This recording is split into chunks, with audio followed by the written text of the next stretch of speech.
Hello and welcome to the Valentine's Chef in the Box. Today, obviously, we're going to start with the starter. So in your box, you'll find all of your stuff that you need for the starters. I'm also going to be doing the vegetarian option, so if you've included that into your box, then I'm also going to run through how to incorporate that along with sending the normal crab risotto. So we have a bag of the risotto base, parmesan, crab bisque, crab meats, butter, pickled fennel, lemon emulsion, and caviar, pea shoots to garnish, and then for the vegetarian, the artichoke soup and the pickled pear shallot garnish with a truffle brioche, and obviously the loaf of bread that comes with the hummus, caramelised onion, and our cultured butter. So first things first, we need to get a pan on the stove and bring it to the boil. Once you've brought that to the boil, we're going to basically turn it down to a medium heat, number 4 or 5, just to keep it ticking over. And if you keep that on your stove, you'll be ready to help us with the main course. So now we need to put a medium pan and a small pan onto the ring. First of all, the crab risotto. Place the shrimp into the bin, and again, just pour out. The ring is not on, it's just got the pan, and we're getting all of the ingredients of the parmesan, the crab meats, the crab bisque, the risotto base out, ready for us to finish. This will take literally 3 minutes just to cook, as the rice has been 3/4 cooked, ready for you. So that into the pan, along with, obviously, if you've ordered the vegetarian option, the artichoke soup, and you place the artichoke soup into pan like so. Okay, now that they're in there, turn the artichoke soup onto number 4. Make sure you've got Maurice ready for the crab risotto. So turn the crab risotto up to number 9, full heat, and just push it down flat. Come out to heat. Place your bread and your truffle brioche into a preheated oven at 220 degrees, and just set yourself a timer for 6 minutes. As you can see, as you warm this up now, the butter will start to melt, the stock will start to soften, and again, it's on number 9. Just want to get the heat in there nice and quickly. While that's coming up, onto a tray, the garnish for the vegetarian, and then the pickled fennel for the risotto, and for the lemon emulsion.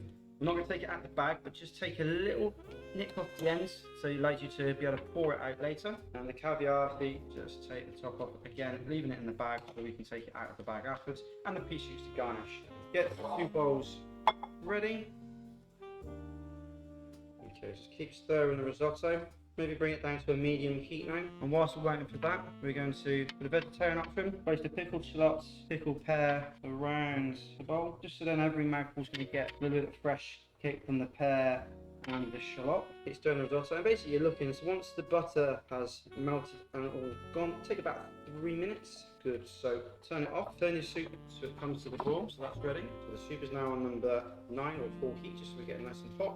The risotto is turned off, and we're going to start to dress the risotto. Let's place the risotto into the bowl, give it a little tap from underneath. The risotto should be soupy, not thick or stodgy.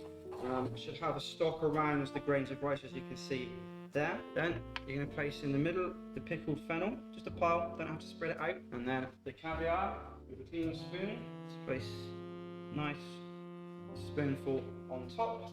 And again, because it's got quite a rich risotto, this is a lemon emulsion which we've made, like a dressing emulsified, and from the bag, drizzle over the top. And then again, pea shoots, take them out of the bag, place them on top, and just a couple on and around the risotto. Soup is now warm, pour it into the middle.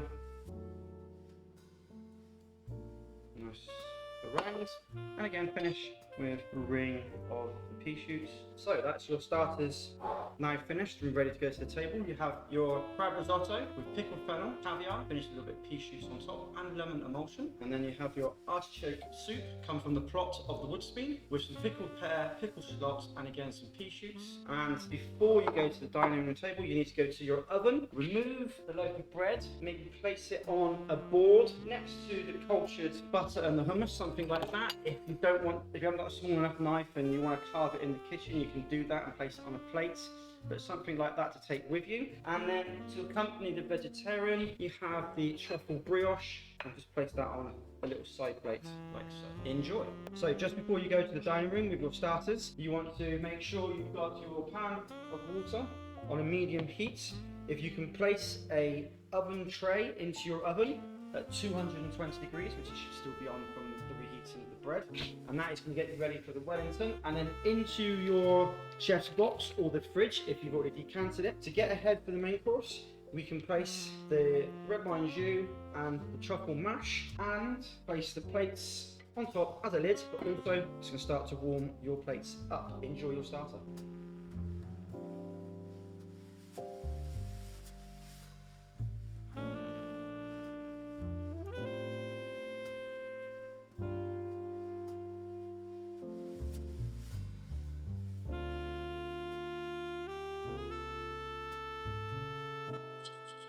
Okay, now the timer's gone off. Stop the timer. We'll have a quick little look. We're looking for a nice golden brown.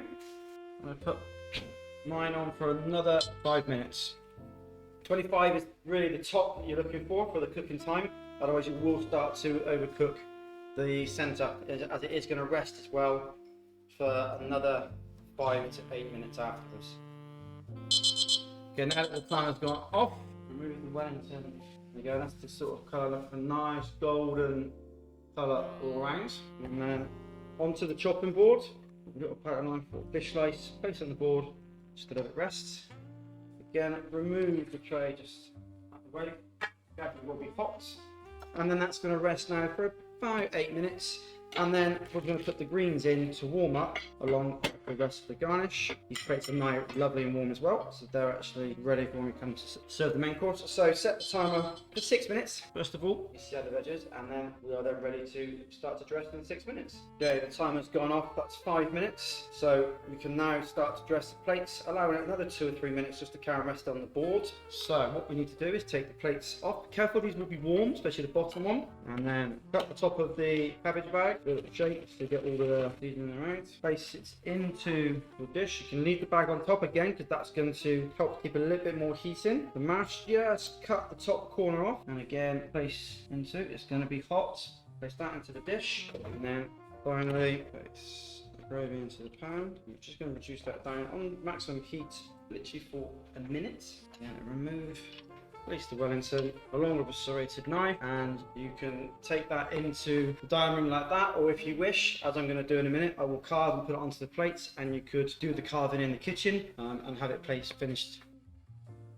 Place the red wine sauce into the jar. Make sure you turn that pan ring off, and again, can do. Place this back onto chopping board in the kitchen. Place your vegetables, mash, red wine sauce, therefore they will be hot. Into a dish you've got at home, and then in the middle with the serrated knife, just nice and slowly through the middle, as you can see, nice medium rare beef Wellington. And again, if you wanted to, you can take just the back bit off, still keep that, that's lovely to dip into the sauce, but just so for the visual on the plate, so it's right at you and looks beautiful, just take that end bit off, and again like that, and then put the crusts at the bottom, and there you have it. Beef Wellington for 2.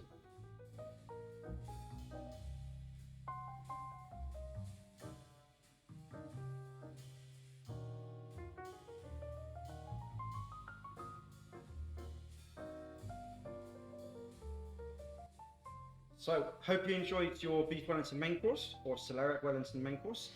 Now we're going to move on to the dessert, and left in your box, along with obviously your truffles and your chocolates and jellies, you'll have the pineapple tatin, the vanilla cream, and the white chocolate and lime mousse.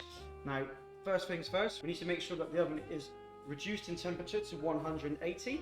You have a pan or a tray, just to place the tatin in, remove from the bag, and then place it into the oven, 180 for 8 minutes. Set yourself a time for 8 minutes. Okay, so the timer's gone off after 8 minutes. So, with a cloth into the oven, grab your pineapple tatin out, nice and warm and glazed.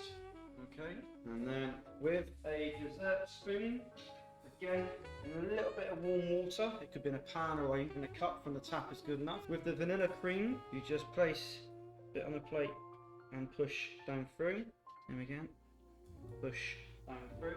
And then with a teaspoon, again from warm water, this will help to get the shape. Do the white chocolate mousse with the lime, place a little fennel on the ends. And then you've got the option again, a bit like the Wellington, place it onto chopping board, and you could take that into the dining room like that and carve it in front of yourselves. Or again, if you wish, you could just in the kitchen carve it and place yourself the pineapple tatin. Okay, so there you go for dessert.